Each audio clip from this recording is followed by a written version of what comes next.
High বন্ধুরা, আমি প্রিয়া। আমার প্রিয়া কিচেনে তোমাদের স্বাগত।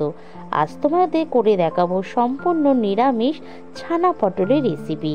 তার জন্য কড়াইতে আগে আমি তেল গরম করে নিচ্ছি।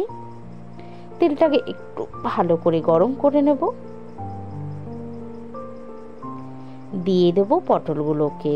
পটলগুলোর গাটা আমি হালকা করে ছাড়িয়ে নিয়েছি এবং দুভাগ করে নিয়েছি। এটাকে প্রায় হালকা লাল করে ভেজে নেব। দিয়ে দেবো সামান্য হলুদ আর তাড়াতাড়ি সিদ্ধ হয়ে যাওয়ার মতো নুন দিয়ে প্রায় 5 থেকে 10 মিনিট করে ভাজবো এবং হালকা যেন কালারটা লাল হয়ে যায়।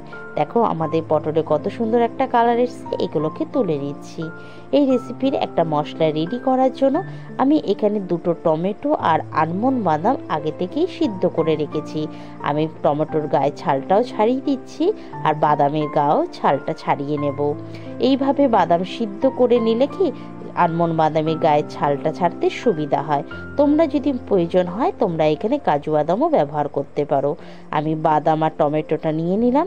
দিয়ে দেবো ঝালের জন্য কাঁচা লঙ্কা আর দিয়ে দেবো 2 ইঞ্চির মতন আদা। এটাকে একটা ফাইন পেস্ট করে রাখছি। যেই পটল ভাজা তেলটা ছিল সেই তেলের মধ্যে কিছু ফোড়ন দিয়ে দিলাম। দিয়ে দেবো গোটা গরম মশলা আর জিরে। এলাচটা না একটু ফাটিয়ে দেব, তাহলে দেখবে একটা মশলা দিয়ে একটা সুন্দর গন্ধ আসবে। একটু করে নেড়ে যখন দেখবো একটা মিষ্টি গন্ধ বেরিয়ে এসেছে তেল থেকে, তখন আমি দিয়ে দেবো যে বাদাম আর টমেটো পেস্ট করেছিলাম সেটি দিয়ে দিলাম। দিয়ে মিক্সিটা ধুয়ে একটু জল দিয়ে দিলাম। এবার এটাকে প্রায় 5 মিনিটের মতন বারবার নেড়ে ছেড়ে কষিয়ে নেব। এটা বারবারই নেড়ে চেড়ে নিতে হবে, নাহলে বাদামটা কিন্তু আমাদের কড়াইতে লেগে যেতে পারে। এজন্য বারবার নেড়ে চেড়ে নিতে হবে। যখন দেখবো একটা হালকা কালার চলে এসেছে, দিয়ে দেব আমি 1/2 চামচ জিরের গুঁড়ো, 1/2 চামচ ধনের গুঁড়ো, স্বাদ অনুযায়ী লবণ, 1 চামচের মতন মিষ্টি, সামান্য হলুদ আর রঙের জন্য দিয়ে দেব কাশ্মীরি লঙ্কার গুঁড়ো। সবগুলোকে আবার আমি ভালো করে কষিয়ে নেব।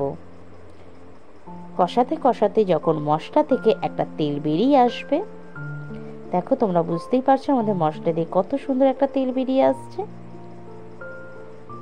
আমাদের কিন্তু মশলাটা খুব ভালো ভাজা হয়েছে। দিয়ে দেবো ভেজে রাখা পটলটাকে দিয়ে 2-4 বার আমি মশলাটার সাথে ভালো করে মিশিয়ে নিচ্ছি। এবার আমি দিয়ে দেবো এখানে ছানা। এখানে আমি পনির ব্যবহার করেছি। পনিরটাকে ভালো করে ম্যাশ করে নিয়েছি। এখানে তোমরা যদি প্রয়োজন হয় তোমরা দুধ ফাটিয়েও ছানা বার করে নিতে পারো। তাহলে দুধটাকে একটু ভিনিগার দিয়ে ফাটিয়ে নেবে, তাহলে দেখবে তাড়াতাড়ি ফেটে যাবে। ভালো করে ভিনিগার দিয়ে ফাটিয়ে নিয়ে একটু সেঁকে নেবে, তাহলেই হবে। আমি পনিরটা দেওয়ার পরেই আমি দেখো ভালো করে আরও 2-4 মিনিট কষাবো। এই রেসিপিটা না এত টেস্টি হয় তোমাদের কি বলবো। দিয়ে দেবো গরম জল, 1 কাপের মতন গরম জল দিয়েছি জাস্ট পটলটা একটু সিদ্ধ হওয়ার জন্য। এবার গ্যাস আস্তে দিয়ে আমি প্রায় 5 মিনিট রেখে দেব।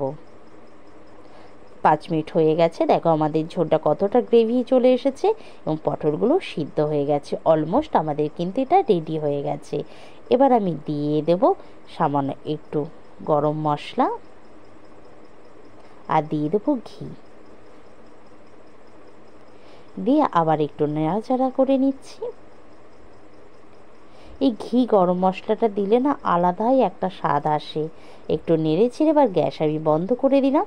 দিয়ে 15 মিনিটের মনে স্ট্যান্ডিং টাইম রেখে দিচ্ছি। দেখো পনির বাদে কত সুন্দর হয়েছে। তোমরা বাড়িতে অবশ্যই